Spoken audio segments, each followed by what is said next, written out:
Bismillahirrahmanirrahim. Alhamdulillahirabbil alamin. Wassalatu wassalamu ala al-mab'uts rahmatan lil alamin, nabiyina Muhammad wa ala alihi wa sahbihi wa man tabi'akum bi ihsanin ila yaumiddin, amma ba'd. Baik, untuk mana ayat yang disebutkan oleh penulis rahimahullahu taala tentang dalil bahwa Nabi Muhammad sallallahu alaihi wasallam diutus untuk memperingatkan dari bahaya kesyirikan dan menyeru kepada tauhid. Ayat-ayat atau 7 ayat dari surah Al-Muddatsir. Setelah menyebutkan 7 ayat, Syekh rahimahullahu taala menjelaskan maknanya. Kata beliau, wa makna qum fa'andir yundiru anisyirki wa yad'u ila tauhid. Dan makna berdirilah kamu beri peringatan, yaitu memberi peringatan dari kesyirikan dan menyeru kepada tauhid. Wa rabbaka fakabbir ay adzimhu bit tauhid. Dan makna firman-Nya, dan agungkanlah, besarkanlah Rabbmu, yaitu agungkanlah Dia dengan tauhid. Wa thiyabaka fatahhir, sucikanlah pakaianmu itu artinya tahhir a'malaka anisyirk, yakni sucikan amalan-amalanmu dari kesyirikan. Warrujza fahjur, kata beliau ar-rujz al-asnam. Rujz itu artinya berhala-berhala. Wa hajruha tarkuha, dan menghajarnya itu artinya meninggalkannya. Wal bara'atu minha wa ahliha, berlepas diri darinya dan berlepas diri dari pengikutnya, dari penganutnya. Iya. Baik, inilah makna tauhid pada surah yang pertama turun kepada Nabi setelah beliau jadi seorang rasul. Terdapat di dalamnya seruan kepada tauhid dan peringatan dari bahaya kesyirikan. Kata beliau, akhada ala hada 10 sinin yad'u ila tauhid. Beliau berjalan di atas hal ini, yaitu menjelaskan kesyirikan, memperingatkan bahayanya, menerangkan tauhid dan berdakwah kepadanya. Beliau berjalan di atas hal ini 10 sinin, selama 10 tahun. Beliau berdakwah kepada tauhid. Wa ba'dal 10 urija bihi ila sama', dan setelah 10 tahun beliau diangkat ke langit. Ya, jadi 10 tahun ya beliau menyeru kepada tauhid. Ini menunjukkan pentingnya tauhid. Dan telah berlalu kita terangkan bahwa dia adalah dakwah kepada para nabi dan para rasul. Iya. Bermula dari tauhid, diakhiri dengan tauhid. Apa yang datang di pertengahannya itu adalah penyempurna tauhid. Penyempurna tauhid. Setelah 10 tahun beliau diangkat ke langit, yaitu peristiwa Mi'raj. Ya. Beliau diperjalankan dengan jasad dan ruh beliau dari Masjidil Haram ke Baitul Aqsa, Baitul Maqdis, melalui Barak atau melalui Al-Buraq, ya, seekor hewan yang sangat putih dan sangat cepat seperti kilat. Diperjalankan Rasulullah dalam keadaan terjaga, tidak tidur. Sebagaimana diterangkan di dalam Al-Quran, Subhanalladzi asra bi abdihi lailan minal masjidil haram ilal masjidil aqsa alladzi barakna haula. Segala puji hanya untuk Allah yang memperjalankan hambanya. Ini asra, memperjalankannya di malam hari dari Masjidil Haram ke Masjid Al-Aqsa. Masjid Al-Aqsa yang diberkahi. Wa furidat alaihi salawatul khams, diwajibkan atas beliau salat 5 waktu. Jadi beliau dinaikkan, diangkat ke langit. Di atas langit inilah beliau menerima kewajiban salat 5 waktu. Ini menunjukkan pentingnya salat 5 waktu. Seluruh kewajiban yang lain, kewajibannya diterima di dunia. Adapun salat 5 waktu diterima di langit. Salat 5 waktu adalah diterima di tempat yang paling tinggi yang pernah dicapai oleh manusia. Salat 5 waktu kewajibannya langsung diterima oleh Nabi dari Allah, tidak ada perantara. Sementara kewajiban-kewajiban yang lain melalui perantara wahyu atau melalui perantara Jibril. Salat 5 waktu tadinya 50 salat diperingkas dan menjadi 5 salat. Dan 5 salat ini senilai 50. Ini diantara sisi-sisi yang menunjukkan pentingnya salat 5 waktu. Wa shalla fil Madinati 3 sinin. Dan beliau salat di Madinah 3 tahun. Wa shalla fi Makkah 3 sinin. Beliau salat di Mekah 3 tahun. Jadi 10 tahun beliau berdakwah kepada tauhid. Kemudian beliau salat selama 3 tahun. Maksudnya tetap berdakwah kepada tauhid. Dan di 3 tahun terakhir dari 13 tahun beliau sudah menunaikan salat. Kewajiban salat sudah turun. Iya. Ini menurut pendapat ya, salah satu pendapat dari para ulama. Walaupun ada silang pendapat kapan salat 5 waktu itu diwajibkan. Kata beliau, wa ba'daha umira bil hijrati ila al-Madinah. Wa ba'daha setelah 13 tahun maka beliau diperintah untuk hijrah ke Madinah. Iya. Jadi beliau terangkan dari hal yang perlu kita ketahui bahwa Nabi berhijrah ke Madinah untuk meninggalkan kaum musyrikin. Beliau dan para sahabat berhijrah meninggalkan negeri-negeri mereka supaya bisa menampakkan agama mereka di negeri yang mereka berhijrah kepadanya, supaya bisa berdakwah di negeri yang tempat mereka berhijrah. Ya, dan hijrah ini adalah kewajiban.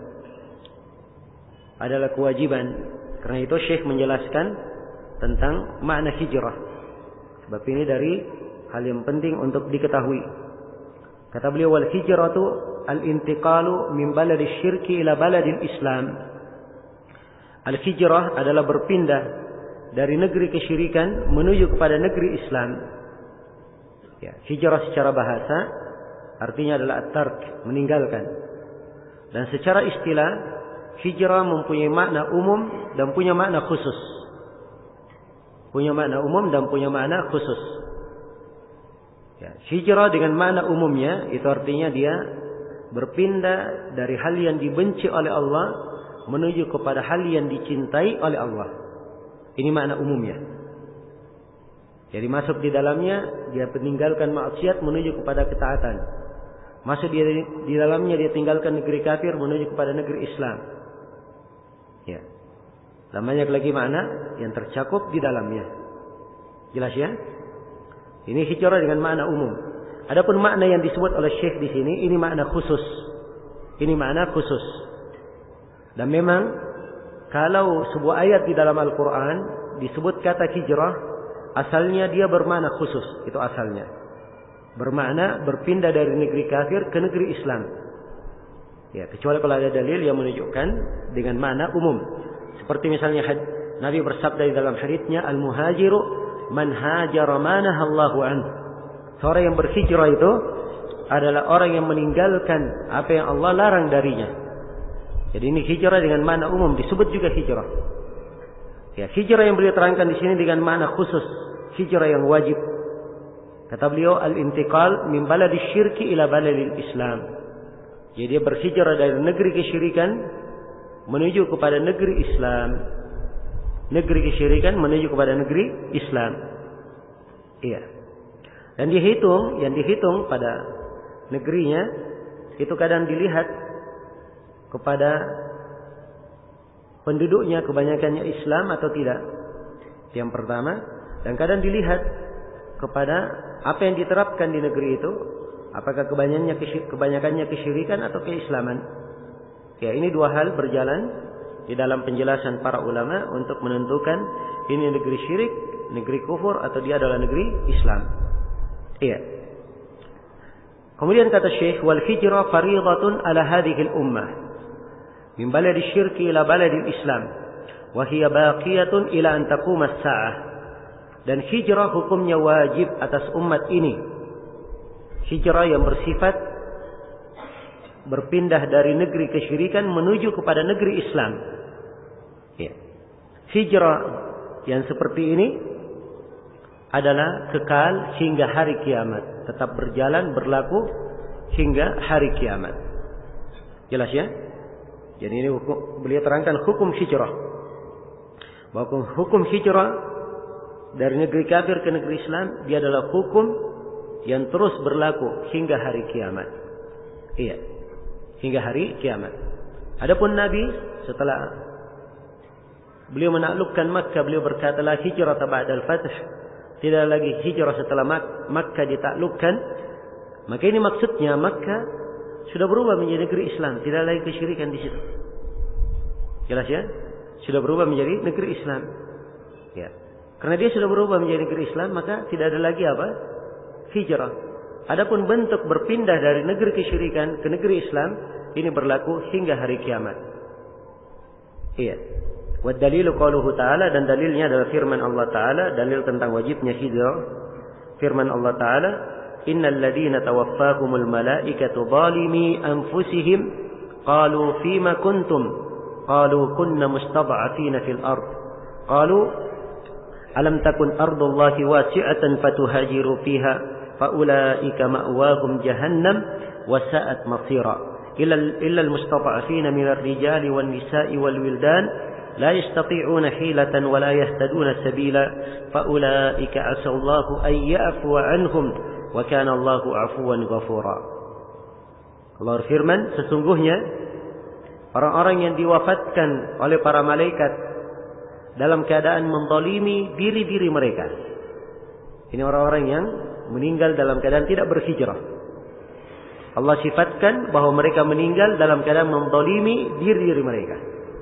Menunjukkan bahwa mereka melakukan sebuah dosa. Ya, meninggalkan kewajiban. Qalu fima kuntum? Para malaikat bertanya kepada mereka, di mana kalian? Kenapa kalian tidak hijrah? Qalu kunna mustad'afina fil ard. Mereka menjawab, kami adalah orang-orang yang tertindas di muka bumi. Kami lemah. Tidak mampu.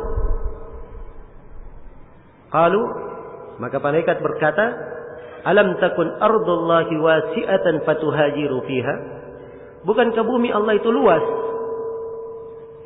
Sehingga kalian bisa berhijrah kepadanya. Sehingga kalian bisa berhijrah kepadanya. Iya. Maka Allah menegaskan ulaika ma'wahum jahannam wa sa'at masira.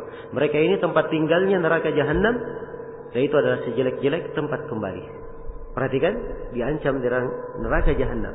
Padahal mereka sudah muslim, cuma tidak berhijrah.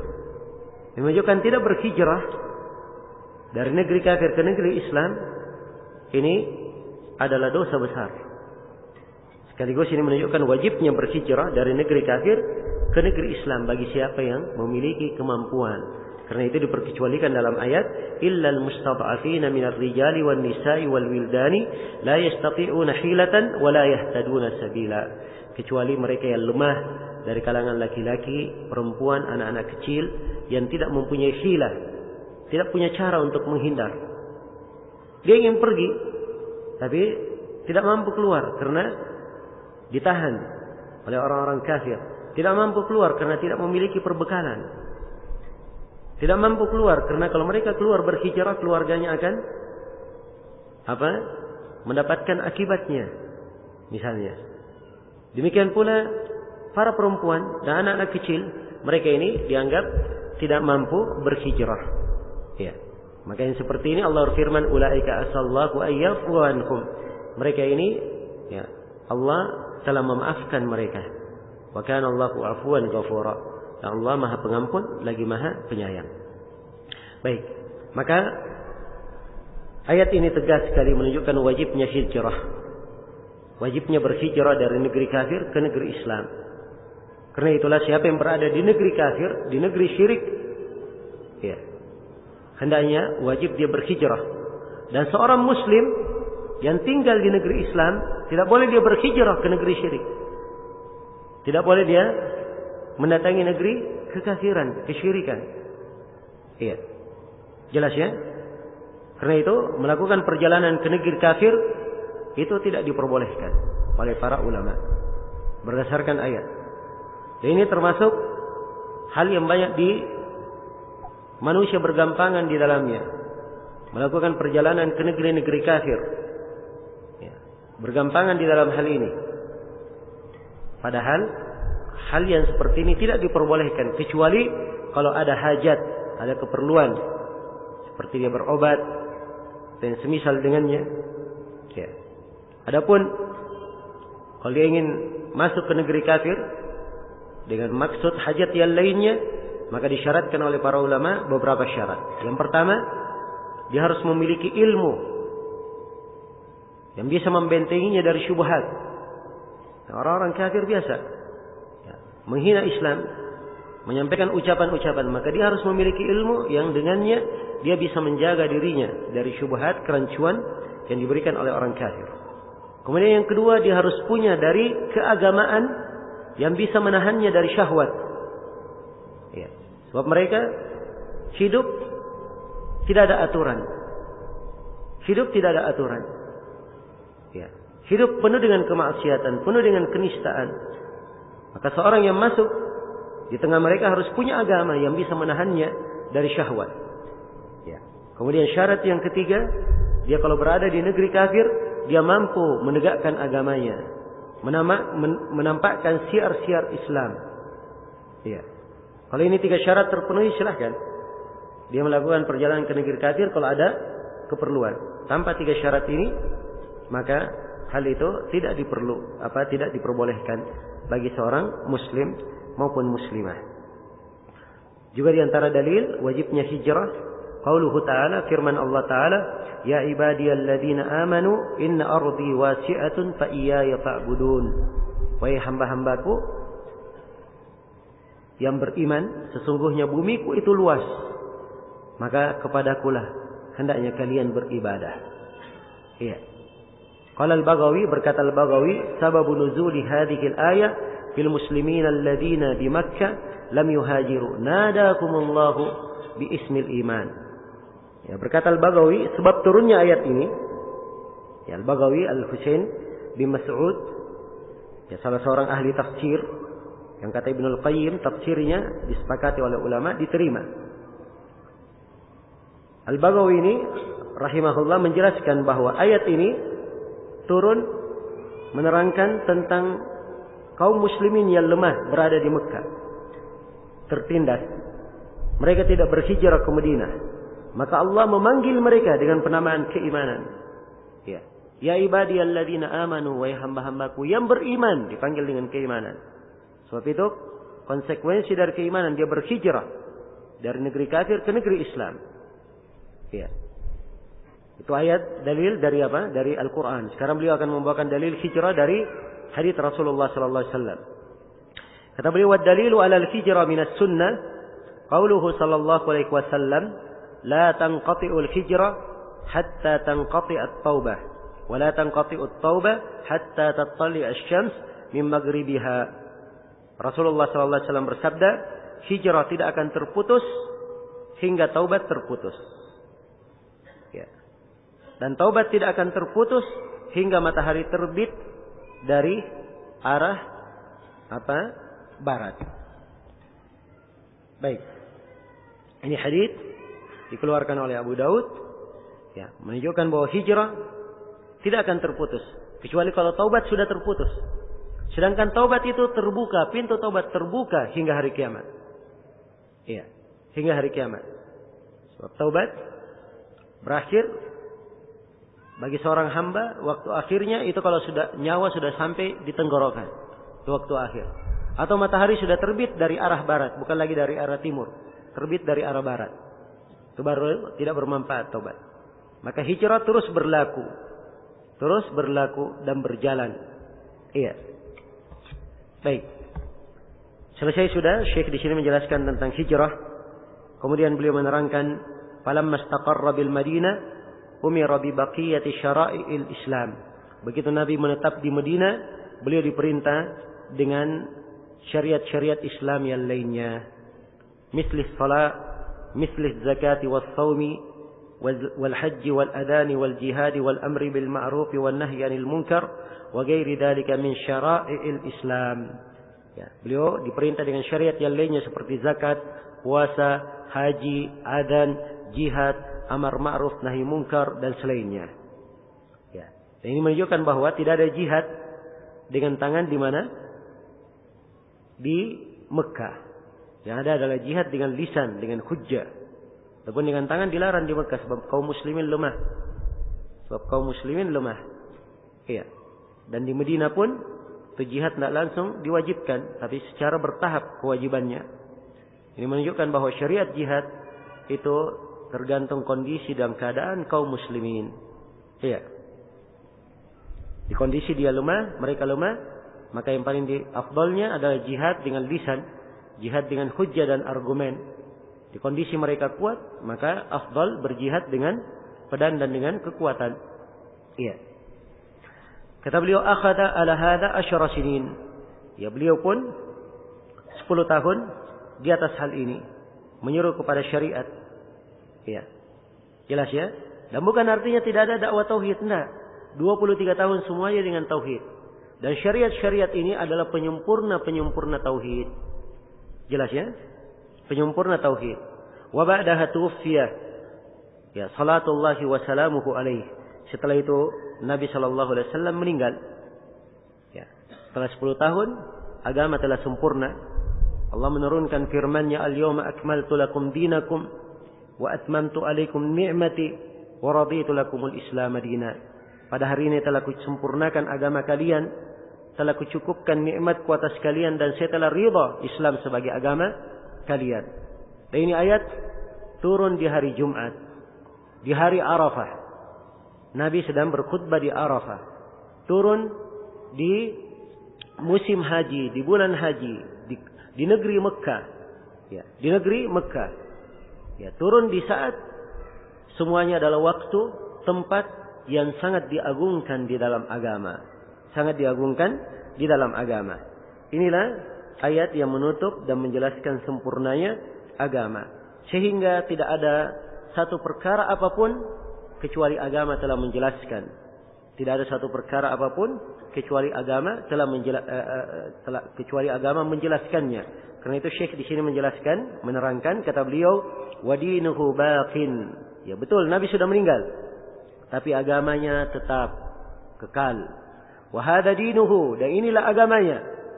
La khaira illa dallal ummata alaihi, wa la syarra illa haddaraha minhu. Tidak ada kebaikan kecuali Nabi sallallahu alaihi wasallam telah mengingatkan, telah menunjukkan umat kepada kebaikan itu. Dan tidak ada kejelekan kecuali Nabi telah memperingatkan bahaya kejelekan itu kepada umat. Iya. Ini adalah hal yang ada pada Nabi kita sallallahu alaihi wasallam. Allah berfirman kepada beliau, "Ya ayyuhar rasul, balligh ma unzila ilaika min rabbik, wa illam taf'al fama ballaghta risalatah."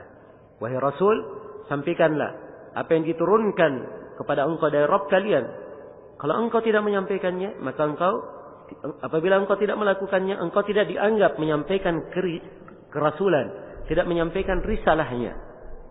Dan di dalam hadits Abdullah bin Amr bin As riwayat Muslim, Rasulullah sallallahu alaihi wasallam bersabda, "Innahu lam yakun nabiyyun qabli illa kana haqqan alaihi ayadulla ummatahu ala khairi ma ya'lamuhu lahum yunzirahum syarra ma ya'lamuhu lahum." Tidak ada seorang nabi pun sebelumku kecuali wajib atas nabi tersebut menjelaskan kepada umatnya segala kebaikan yang dia ketahui bagi mereka. Dan wajib atas nabi tersebut menjelaskan segala kejelekan yang dia ketahui berbahaya bagi umatnya. Maka inilah keadaan Nabi kita sallallahu alaihi wasallam. Ya, beliau meninggal dalam keadaan agama telah sempurna, dalam keadaan beliau telah menjelaskan segala kebaikan untuk umat. Dan beliau telah menerangkan segala bahaya, segala kejelekan yang bisa membahayakan umat. Kemudian Syekh menjelaskan, penulis menerangkan, wal khairul ladzi dalla alaihi at-tauhid wa jami'u ma yuhibbuhu Allah wa yarda. Ya, dan kebaikan yang beliau tunjukkan, yang Nabi tunjukkan kepada umat adalah tauhid. Itu kebaikan yang paling utama. Demikian pula segala kebaikan yang dicintai dan diridai oleh Allah. Wasyarrul ladzi haddara minhu asyirku wa jami'u ma yakrahuhu Allah wa ya'bah. Kejelekan yang beliau peringatkan dari umat adalah kesyirikan dan segala perkara yang dibenci oleh Allah dan tidak disenangi oleh Allah Subhanahu wa taala. Iya. Ba'athakullahu ila an-nasi kaffah. Allah mengutus Rasulullah kepada seluruh manusia. Sini beliau terangkan ya, sifat pengutusan Nabi, bahwa Nabi diutus untuk seluruh manusia, di mana Rasul yang lainnya kalau diutus untuk kaumnya saja, tapi Nabi kita Nabi Muhammad diutus untuk seluruh manusia. Diutus untuk seluruh manusia. Waftaradallahu ta'atahu ala jami'is tsaqalaini. Dan Allah wajibkan menaati Rasulullah sallallahu alaihi wasallam terhadap seluruh as-tsaqalain, jin dan manusia. Seluruh makhluk jin dan manusia wajib taat kepada Rasulullah. Apa dalilnya? Wad dalilu qauluhu ta'ala. Dalilnya adalah firman Allah Ta'ala, ya ayuhan nasu inni rasulullahi ilaikum jami'a. Wahai sekalian manusia, sesungguhnya saya adalah Rasul Allah kepada kalian seluruhnya. Jadi beliau adalah Rasul untuk seluruh manusia. Allah berfirman, wa ma arsalnaka illa kaffatan lin-nasi basyiran wa nadhira. Ya, tidaklah kami mengutus engkau Nabi Muhammad kecuali sebagai peringatan untuk semesta alam, atau sebagai pemberi kabar gembira dan sebagai pemberi peringatan untuk semesta alam, untuk seluruh manusia. Dan kepada jin, ya, kelompok dari jin berkata, ya qaumi ajibu da'i Allah. Wahai kaumku, jawablah penyuruh Allah. Wa aminu bih, dan berimanlah kalian kepadanya. Yaghfir lakum min dunubikum. Niscaya Allah akan mengampuni dosa-dosa kalian. Menunjukkan bahwa Nabi juga mengajak jin untuk masuk ke dalam Islam. Maka risalah beliau, kerasulan beliau ini mencakup seluruh manusia. Mencakup seluruh makhluk, jin dan manusia. Jin dan manusia. Ya, karena itu agama disampaikan untuk semuanya. Ya, seperti yang hadir di sini di kalangan manusia, demikian pula yang hadir dari kalangan jin yang kita tidak lihat, semuanya berlaku untuk mereka. Ya, agama ini. Jelas ya? Baik. Kemudian beliau berkata, wa akmalallahu bihid din. Dan Allah telah menyempurnakan agama ini. Allah telah menyempurnakan dengan diutusnya Nabi sallallahu alaihi wasallam, agama disempurnakan. Wa dalilu qauluhu ta'ala, dalilnya adalah firman Allah Ta'ala, al-yawma akmaltu lakum dinakum wa atmamtu alaikum ni'mati wa raditu lakumul Islam madina. Pada hari ini telah kusempurnakan agama kalian, telah kucukupkan nikmatku atas kalian, dan saya telah ridha Islam sebagai agama kalian. Ya, maka agama telah sempurna. Allah sempurnakan. Sempurna menunjukkan tidak ada kekurangan dan menunjukkan tidak perlu ada tambahan. Dan kesempurnaan Islam ini mencakup seluruh pembahasan yang diperlukan oleh manusia. Ya. Apakah berkaitan dengan individu, masyarakat, keluarga, bangsa, negara, pemerintahan, semuanya ada dalam tuntunan Islam. Islam mengatur ya, fikih ibadah, mengatur muamalah, bagaimana berinteraksi dengan manusia dalam jual beli, ya, dan dalam segala bentuk transaksi, ya, hubungan pernikahan diatur di dalam Islam dan segala yang berkaitan dengannya, berkaitan dengan nafkah, mahar, talak, khulu dan selainnya. Demikian pula Islam mengatur tentang hukum-hukum, ada aturan-aturan peradilan, ya, ada hubungan antara negara, aturan-aturan di dalam tata negara, semuanya diatur dalam Islam. Apapun ya yang diperlukan oleh manusia dalam kehidupannya, pasti Islam telah mengaturnya.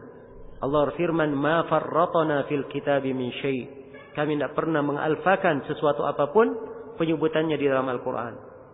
Semuanya pasti ada penjelasannya. Apakah penjelasan secara langsung maupun tidak langsung, dalam mana yang tersurat maupun tersirat, dalam kandungan nas yang umum maupun nas yang khusus. Itulah agama kita. Karena itu apa saja masalah yang terjadi saat ini, ya, dan saat yang akan datang, pasti di dalam Islam ada aturannya. Ada aturan yang mengaturnya. Jelas ya? Ini banyak sekali kejadian-kejadian yang terjadi saat ini. Dan di dalam agama kita ada aturan, fondasi yang telah menjelaskan hukum-hukumnya. Iya. Karena itu kewajiban bagi setiap umat Islam adalah merujuk kepada Al-Quran dan Sunnah Rasulullah SAW. Bertanya kepada para ulama agar supaya mereka mengetahui dari perkara agama yang mereka samar dan luput untuk memahaminya. Iya. Dan disempurnakannya Islam ini menunjukkan nikmat Allah telah cukup. Ya. Dan keislaman adalah nikmat yang paling agung, paling besar. Tidak ada lagi yang lebih besar daripada itu. Dan ini adalah agama yang diridai oleh Allah. Tidak ada agama lain yang diridai selain daripada Islam. Kemudian beliau menjelaskan di sini dalil bahwa Nabi Muhammad sama dengan manusia yang lainnya juga akan meninggal. Ya. Kata beliau, "Dalilu ala mautihi sallallahu alaihi wasallam qauluhu ta'ala innaka mayyitun wa innahum mayyitun thumma innakum yawmal qiyamati 'inda rabbikum takhtasimun."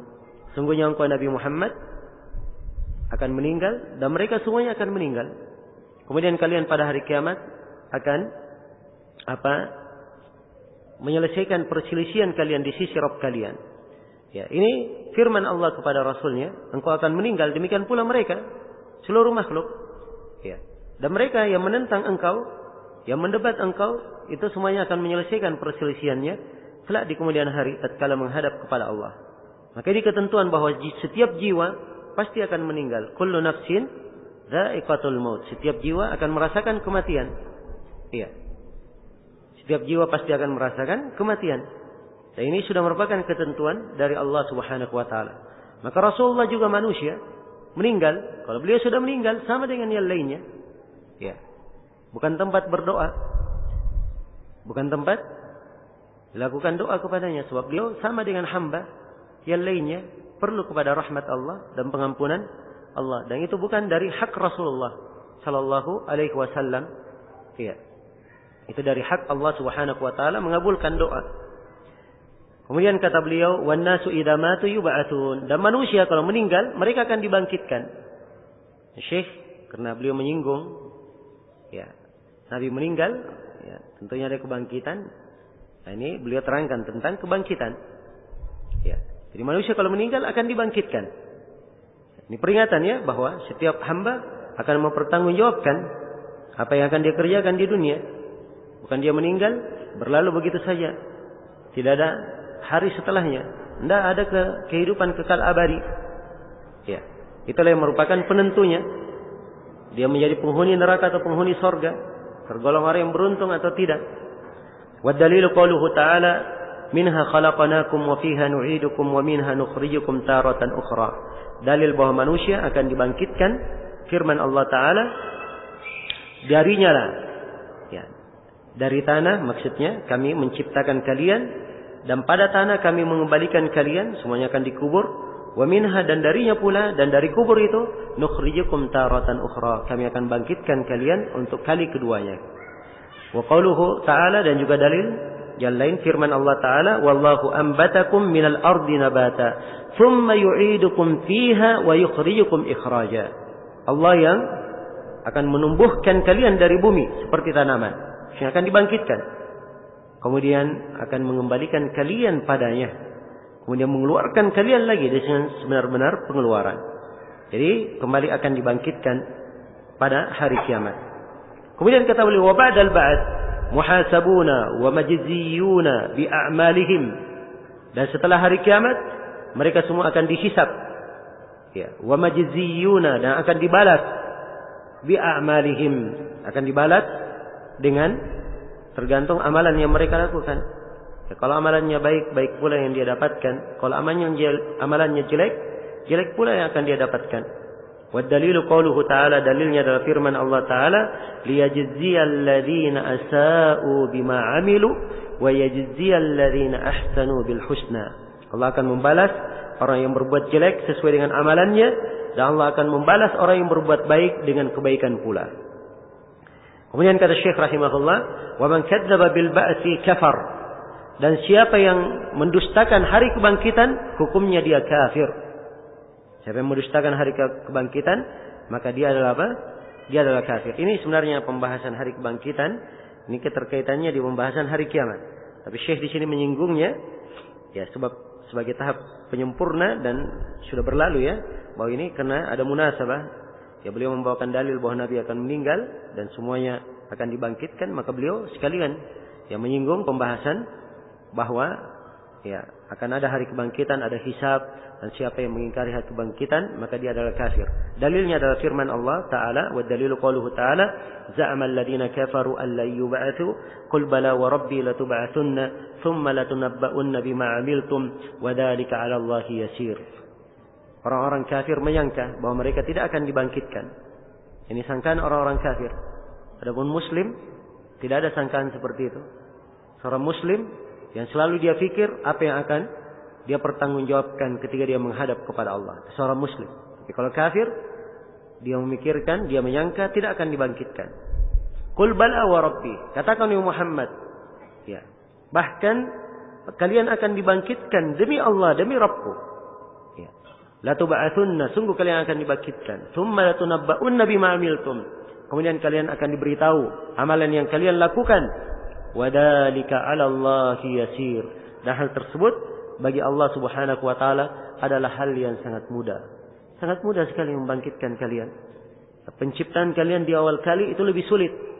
Ya, maka membangkitkan kalian lebih mudah daripada menciptakan. Mudah bagi Allah Subhanahu wa taala membangkitkan manusia. Wa huwa alladhi yabda'ul khalqa tsumma yu'idu wa huwa ahwanu 'alaihi. Dialah Allah yang memulai penciptaan makhluk, kemudian kembali mengulanginya. Ya, setelah dicipta, dimatikan, diulangi lagi, dibangkitkan. Dan itu lebih mudah bagi Allah, lebih ringan bagi Allah Subhanahu wa taala. Kemudian Syekh menjelaskan di sini dari hal yang perlu kita imani berkaitan dengan Rasulullah sallallahu alaihi wasallam. Kata beliau, arsalallahu jami'ar rusul mubasysyirin wa mundhirin. Allah mengutus seluruh para rasul sebagai pemberi kabar gembira dan sebagai pemberi peringatan. Ingat ya, ini sifat ya, para nabi dan para rasul. Memberi kabar gembira, mengajak manusia kepada ketaatan, mengingatkan bahwa ketaatan itu di belakangnya adalah kebaikan, kegembiraan, sorga, sekaligus memberi peringatan. Memberi peringatan. Iya. Akan bahaya orang yang menyimpang. Memberi peringatan tentang neraka. Maka ini tugas ya, para nabi dan para rasul. Dalilnya adalah firman Allah Ta'ala, rusulan mubasysyirin wa mundhirina li'alla yakuna lin-nasi 'ala Allahi hujjatun ba'da rusul. Ya. Kami mengutus kepada manusia rasul-rasul memberi kabar gembira dengan sorga bagi siapa yang taat, siapa yang bertauhid, wa mundhirin, dan memberi peringatan siapa yang bermaksiat dari kalangan kaum musyrikin dan orang-orang yang fasik. Iya. Bahwa bagi mereka adalah neraka. Di alla yakuna lin-nasi 'ala Allahi hujjatun ba'da ar-rusul. Ya, dari hikmah diutusnya rasul supaya manusia tidak ada lagi hujjah. Jangan sampai mereka di hari kiamat berkata, kenapa kami disiksa? Padahal tidak diutus kepada kami. Siapa yang mengajari kami? Tidak ada lagi udur. Para nabi dan para rasul sudah apa? Sudah diutus. Apalagi kita di masa ini. Ya, ingin dapat udur? Ya, ilmu agama sangat mudah didapatkan. Fasilitas untuk belajar sangat gampang. Ya, sangat gampang. Ingin dapat udur? Ini adalah hal yang sulit tergambar di masa ini. Sulit tergambar di masa ini. Orang yang dapat udur, jahil, tidak mengetahui agama. Karena itulah kewajiban kita semua adalah bagaimana seorang mengangkat kewajibannya mempelajari apa yang wajib untuk dia ketahui. Kemudian Syekh menerangkan, awwaluhum Nuh alaihi salam, akhiruhum Muhammad sallallahu alaihi wasallam. Ya, awal para rasul adalah Nabi Nuh alaihi salam. Ini awal rasul ya. Kalau awal nabi siapa? Nabi Adam alaihi salam. Tapi kalau rasul itu adalah Nabi Nuh alaihi salam. Jadi awal rasul adalah Nabi Nuh alaihi salam. Wa akhiruhum Muhammad sallallahu alaihi wasallam. Dan akhirnya adalah Nabi Muhammad sallallahu alaihi wasallam. Wa dalilu ala anna awwalahum Nuh alaihi salam qauluhu ta'ala inna awhayna ilaika kama awhayna ila Nuhin wan nabiyyin min ba'di. Dalil bahwa awal Rasul adalah Nuh adalah firman Allah Ta'ala, sesungguhnya kami mewahyukan kepada engkau wahai Muhammad sebagaimana kami telah wahyukan kepada Nabi Nuh dan para nabi setelahnya. Jadi Nuh dulu yang disebut, tidak disebut Nabi Adam. Menunjukkan bahwa Nabi Nuh adalah apa? Awal para rasul. Dan ini lebih tegas lagi di kejadian pada hari kiamat di padang mahsyar, ya. Ketika mereka manusia mendatangi Nabi Nuh, disebutkan di dalam hadis itu bahwa manusia berkata, "Ya Nuh, anta awwalur rusul ilal ard." Engkau adalah awal rasul di muka bumi. Ya, jadi ini dalil-dalil yang jelas menunjukkan bahwa Nuh adalah awal para rasul. Ya, jumlah para nabi itu banyak ya. Ada disebutkan dalam sebagian riwayat dari Abu Dar, riwayat Ibnu Hibban, bahwa jumlah para nabi jumlahnya 100.000 atau 124.000. 124.000. Dan jumlah para rasul 313. 313. Ya, ini disebutkan dalam sebagian riwayat, dikuatkan oleh sebagian ulama. Iya. Jelas ya? Sebagian dari kita dikisahkan dalam Al-Quran. Ya, dan sebagian tidak dikisahkan. Dan ini sudah kita terangkan. Kemudian kata beliau rahimahullah, wa kullu ummatin ba'atsallahu ilaiha rasulan. Setiap umat pasti Allah utus kepadanya seorang rasul. Min Nuhin ila Muhammad sallallahu alaihi wasallam. Dari Nabi Nuh sampai Nabi Muhammad. Ya, di dunia ini ada 70 umat dan kita adalah umat ke-70. Sebab Rasulullah bersabda dalam hadits yang diriwayatkan oleh Imam Ahmad dari jalan Bahz bin Hakim, dari ayahnya, dari kakeknya Muawiyah bin Haida, Rasulullah bersabda, "Antum tufuna 70 ummah, antum afdaluha wa akramuha 'ala Allah azza wa jal." Kalian menggenapkan 70 umat. Kalian yang paling afdalnya dan paling mulianya di sisi Allah. Iya. Jadi setiap umat Allah utus padanya seorang rasul. Dari Nabi Nuh sampai Nabi Muhammad. Ya'muruhum bi ibadatillahi wahda. Apa misi diutusnya para nabi dan para rasul? Nah, ini yang ingin ditekankan oleh Syekh di sini. Bahwa mereka diutus, diperintah untuk menyuruh manusia beribadah kepada Allah satu-satunya. Wa yanhaakum an ibadati taghut, dan untuk melarang mereka dari beribadah kepada taghut. Ya, melarang mereka dari beribadah kepada taghut. Kemudian beliau sebutkan dalilnya, wad dalilu qauluhu ta'ala, wa laqad ba'atna fi kulli ummatin rasulan an i'budullaha wajtanibut taghut. Sungguh kami telah mengutus pada setiap umat seorang rasul agar supaya mereka menyuruhkan beribadahlah kalian kepada Allah dan jauhilah taghut. Ya, ini ayat saya terangkan di pembukaan daurah bahwa ini ayat di surah apa? Di surah An-Nahl. Surah An-Nahl itu disebut dengan surah An-Ni'am. Surah-surah yang menjelaskan tentang nikmat-nikmat Allah Subhanahu wa taala. Ya, ingat ya, di dalam memahami ayat Al-Qur'an itu kadang kita penting mengenal nama-nama surah, apa tema surah itu, kaitannya apa, supaya kita lebih paham. Ya. Dan saya sebutkan bahwa ayat yang pertama atau ayat yang kedua ya di surah An-Nahl itu berisi pembahasan pertama dalam surah perintah Allah Subhanahu wa taala kepada para rasul untuk menyuruhkan tidak yang berhak diibadahi kecuali Allah. Jelas ya? Jadi disebutkan itu awal nikmat, awal dari nikmat Allah. Maka ini adalah nikmat sebenarnya yang hendaknya selalu kita ketahui, itu keutamaan yang Allah Subhanahu wa taala berikan kepada manusia. Karena itu Nabi Yusuf alaihi salam mengingatkan nikmat ini. Kata beliau, "Wattaba'tu millata abai Ibrahim wa Ishaq wa Yaqub." Ya. "Ma kana lana an nusyrika billahi min syai'." Dan saya mengikuti agama ayah-ayahku, Nabi Ibrahim, Ishaq dan Nabi Yaqub. Apa agama mereka? Tidaklah pantas kami berbuat kesyirikan, mempersekutukan Allah dengan suatu apapun. Dzalika min fadlillahi alaina wa 'alan nasi. Dan itu dari keutamaan Allah kepada kami dan kepada manusia. Tapi banyak dari manusia tidak mengetahuinya. Nauzubillah. Allah memberi nikmat ibadah, memurnikan ibadah kepada Allah, itu nikmat yang sangat agung. Keutamaan yang sangat agung. Tidak ada yang melebihinya. Tapi banyak manusia tidak pandai mensyukuri nikmat ini. Kurang memperhatikannya.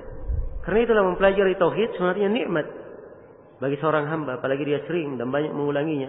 Itu artinya Allah terus mencurahkan padanya nikmat. Menuntut ilmu saja kadang dia kurang di dalam memahami ini. Apalagi orang-orang yang umum. Ya.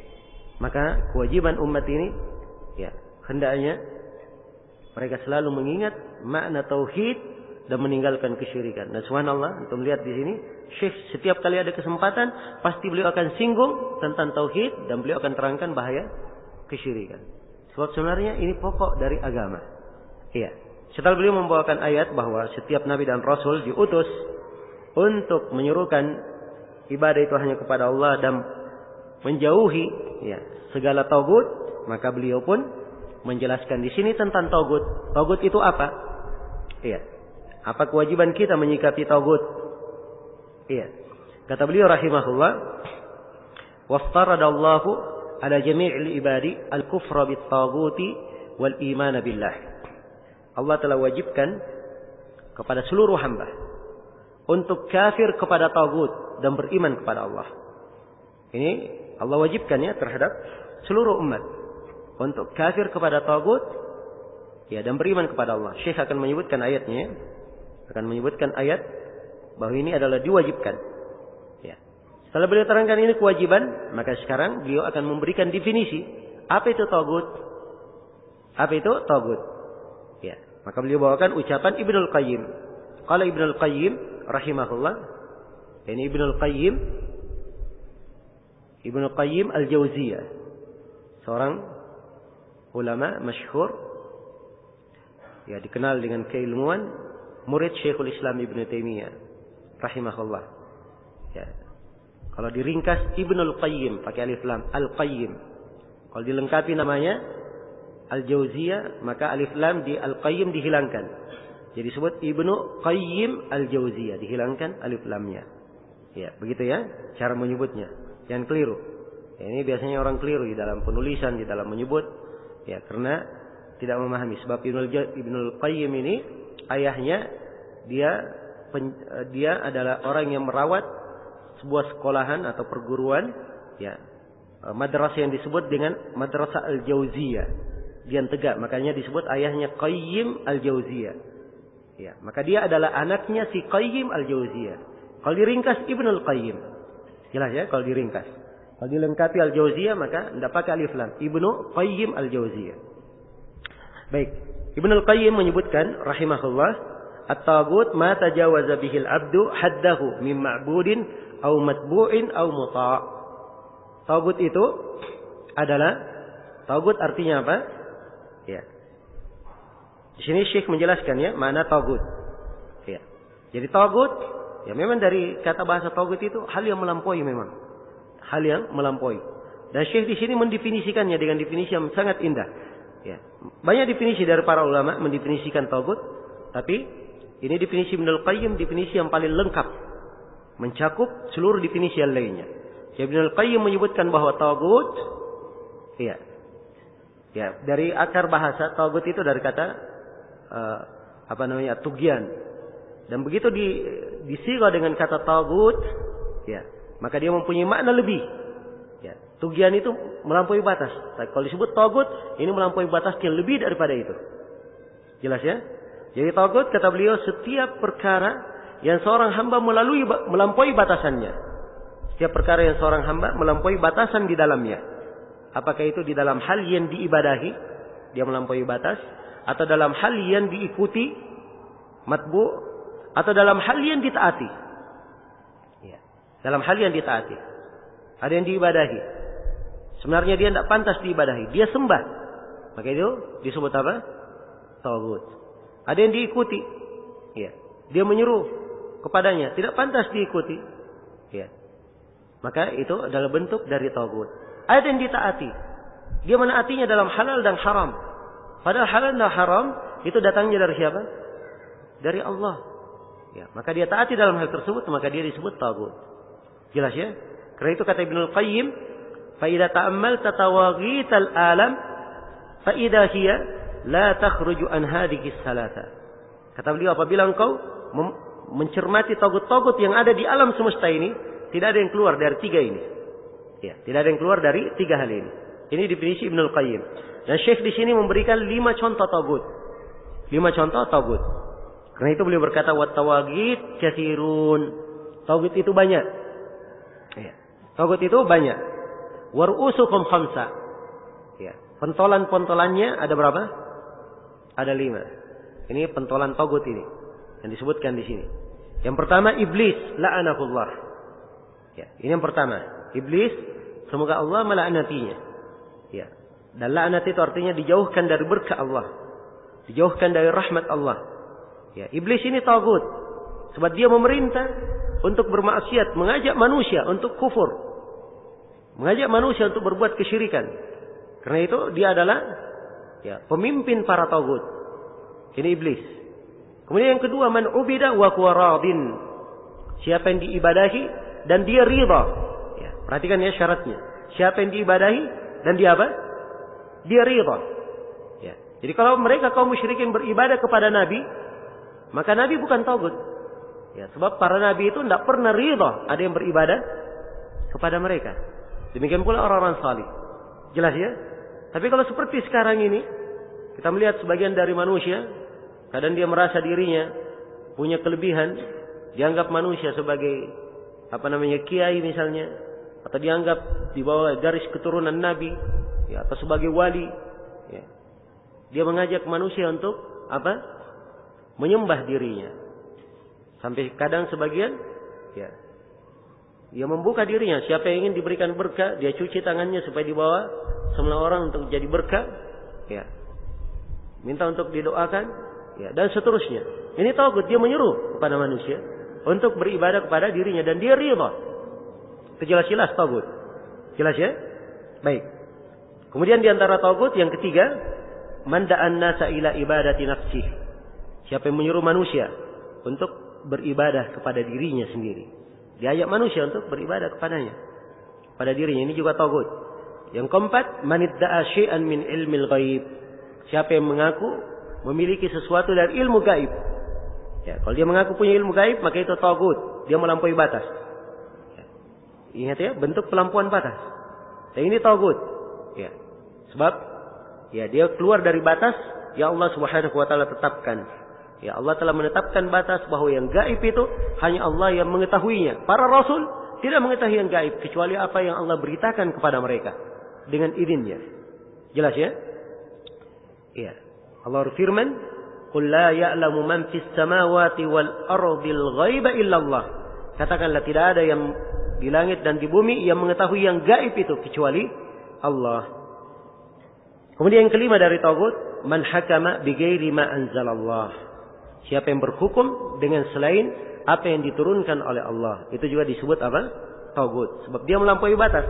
Batasannya adalah berhukum dengan hukum Allah. Kapan dia berhukum kepada selain hukum Allah, maka dia disebut dengan tagut. Ya, dan ini berhukum dengan selain hukum Allah. Ya, ada rincian-rinciannya. Sebagiannya ada bentuk dari kekufuran dan sebagiannya ada bentuk dari dosa besar.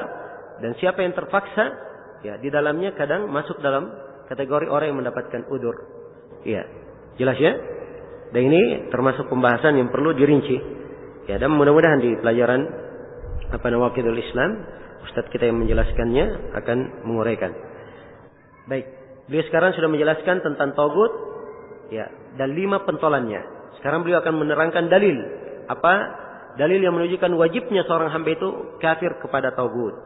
Kata beliau, "Wad-dalilu qauluhu ta'ala, la ikraha fid din, qad tabayyana ar-rusydu minal ghayy, faman yakfur bit-taghuti wa yu'min billah, faqad istamsaka bil urwatil wuthqa." Tidak ada paksaan dalam agama. Ya, kalimat ini tidak ada paksaan dalam agama, artinya bahwa ya, kaum kufar tidak dipaksa masuk ke dalam Islam. Mereka masuk dalam Islam ya dengan kehendak sendiri. Tidak dipaksa. Sebab kalau dia terpaksa, dia belum muslim namanya. Jelas ya? Ya, dan ayat ini tidak ada paksaan dalam agama. Ini ada beberapa pendapat di kalangan ulama. Ada yang mengatakan bahwa ayat ini berkaitan dengan ahlul kitab. Mereka tidak dipaksa masuk dalam Islam. Tapi kalau mereka tidak masuk Islam, maka mereka harus membayar jizyah, membayar upeti. Kalau tidak, maka diperangi. Sebab adanya kekufuran di muka bumi itu adalah kerusakan yang membahayakan bumi. Iya. Dan kemaslahatannya untuk manusia lebih banyak dengan diperangi. Jelas ya? Dari mengatakan bahwa ayat ini telah terhapus hukumnya, atau ayat ini telah terhapus hukumnya dengan ayat-ayat yang menerangkan jihad. Ya, namun yang benarnya bahwa ayat ini tidak terhapus hukumnya. Ya, ayatnya tetap tidak ada paksaan, tapi ada pilihan. Dia masuk Islam atau bayar jizyah atau dia diperangi. Dan ini memberikan 3 pilihan. Ini adalah hal yang kembali kepada penguasa muslim, ia yang melihat, sebab ini ukuran berkaitan dengan menegakkan jihad, ya, ketatanegaraan, kemasyarakatan, ini kaitannya dengan penguasa, dari kekhususan penguasa. Ya, Allah menjelaskan tidak ada paksaan dalam agama. Petunjuk itu sudah sangat jelas. Ya. Berbeda dengan al-ghayy, kesewenang-wenangan. Faman yakfur bit-taghut, siapa yang kafir kepada tagut, wa yu'min billah, dan dia beriman kepada Allah, faqad istamsaka bil urwatil wuthqa, maka sungguh dia telah berpegang teguh dengan tali yang kuat. Ya, kalau dia kufur, syaratnya 2, kafir dengan tagut dan beriman kepada apa? Kepada Allah. Ya, kalau dia penuhi 2 syarat ini, baru dia berpegang dengan tali Islam yang kuat. Kapan dia tidak melakukan hal ini, berarti dia tidak berpegang dengan tali Islam. Dia beriman, tapi tidak kafir kepada tagut, ini bukan muslim namanya, bukan mukmin. Jelas ya? Demikian pula, ya, kafir dengan tagut itu harus dibarengi dengan makna-makna keimanan kepada Allah Subhanahu wa taala. Baik, ayat ini kata Syekh, wa hadza ma'na la ilaha illallah. Dan ini ayat adalah makna la ilaha illallah.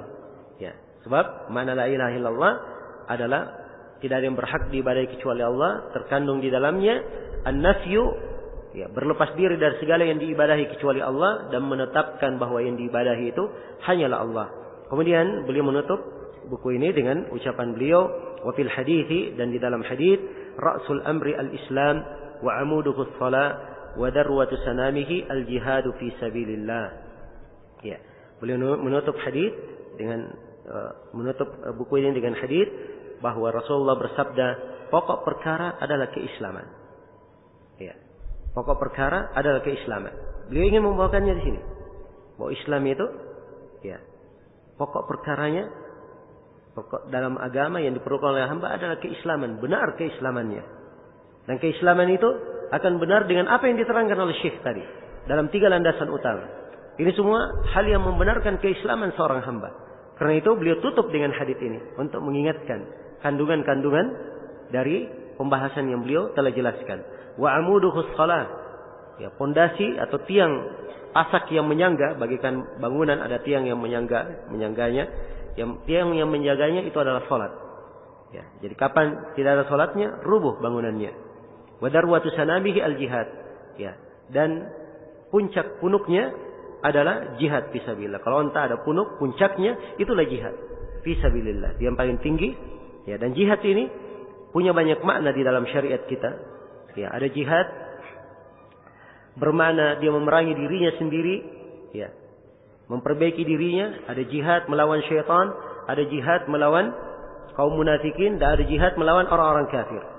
Untuk kaum munafikin dan kafirin, ada jihad dengan lisan, ada jihad dengan tulisan, ada jihad secara fisik. Dan jihad secara fisik ini ada ketentuan-ketentuannya, ada syarat-syaratnya, ada ukuran-ukurannya. Ya, dia bukan bahan yang dijadikan sebagai uji coba atau perkara yang centang perenang di dalamnya, kacau balau yang tidak ada aturan. Ya, jihad sangat diatur dalam Islam dengan aturan yang indah. Semuanya ketentuan dan syarat-syaratnya yang harus terpenuhi. Baik, ini akhir dari buku ini. Ditutup oleh penulis rahimahullah dengan ucapan beliau, wallahu a'lam, wa sallallahu ala Muhammadin wa alihi wa sahbihi wa sallam. Ya, Allah yang Maha tahu. Semoga Allah selalu memberi salawat kepada nabinya Nabi Muhammad dan kepada keluarganya, para sahabatnya. Demikian pula salam semoga selalu tercurah untuknya. Ya, wallahu ta'ala alam. Baik, ya, selesai pembahasan Salasatul Usul. Ya, wallahu ta'ala alam. Ya, sudah habis waktunya. Kelihatannya tidak ada kesempatan saat ini untuk kita melakukan tanya jawab. Ya, jadi saya anggap materi ini telah selesai sampai sini, dan insyaallah ta'ala kalau ada pertanyaan mungkin bisa ditanyakan nanti ke ustadz-ustadz kita yang akan menyampaikan daurah besok. Ya, insyaallah ta'ala besok Ustadz Abdul Bar akan mulai menyampaikan Nawaqidul Islam, dan beliau sudah tiba di kota Semarang.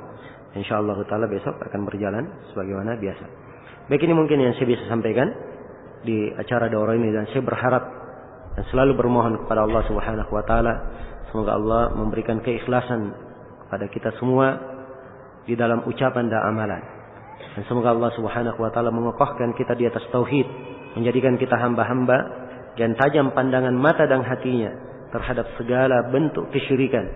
Dan semoga Allah Subhanahu wa taala menjadikan kita semua orang-orang yang selalu dikokohkan di atas Islam dan sunnah, dihidupkan dengan Islam yang sunnah, diwafatkan dengan keislaman dan sunnah, dan dibangkitkan dengan keislaman dan sunnah tersebut. Semoga apa yang saya sampaikan ada manfaatnya untuk seluruh hadirin, dan saya mohon maaf atas segala macam kekurangan dan kesalahan. Subhanakallahumma bihamdik, asyhadu an la ilaha illa anta, astaghfiruka wa atubu ilaik, walhamdulillahi rabbil alamin. Wassalamualaikum warahmatullahi wabarakatuh.